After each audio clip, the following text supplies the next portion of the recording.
打鼻鼾，令自己瞓唔好，令枕邊人都瞓唔好，甚至會停止呼吸，對生命造成威脅。根據研究顯示，打鼻鼾嘅人有1/3係可能會患上睡眠呼吸中止症嘅。根據一項醫學期刊報導，截至到2019年，全球估計有9.36億人患有阻塞性睡眠呼吸中止症。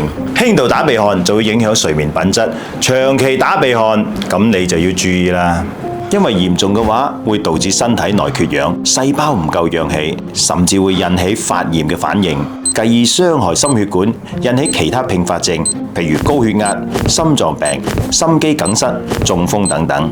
根據世界衛生組織嘅統計，全球10大死因中，缺血性心臟病同中風分別排第1同第2。總嘅嚟講，血液品質唔好，血氧唔夠，身體就好似綁住個計時炸彈咁，唔知幾時會出事嘅。不過，隨着醫學同埋科技嘅發達，我哋係可以由改善睡眠品質嚟改善我哋健康狀況嘅。例如透過呢部 M-Life Deep Sleep 智能睡眠養生器咁啊，佢咧就係採用日本醫學電位療法，可以淨化血液，促進血液循環，幫助你瞓覺時唔會缺氧。原理好簡單，就係幫助調節我哋嘅自律神經同內分泌系統，令到我哋更容易進入深層睡眠。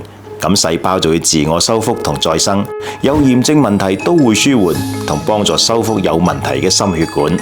佢仲有一個超強嘅功能，就係佢獨家研發嘅自動療程，其中 E 模式有氧睡眠療程可以預防心血管同埋心臟嘅問題，國際醫學期刊都認證咗呢個功能㗎。而且 M-Life Deep Sleep 智能睡眠養生器係獲得日本同大馬認可嘅醫療器材。仲連續4年獲得大馬保健品牌獎，絕對可以安心使用。記住，要改善健康，就由關注你嘅睡眠狀態開始。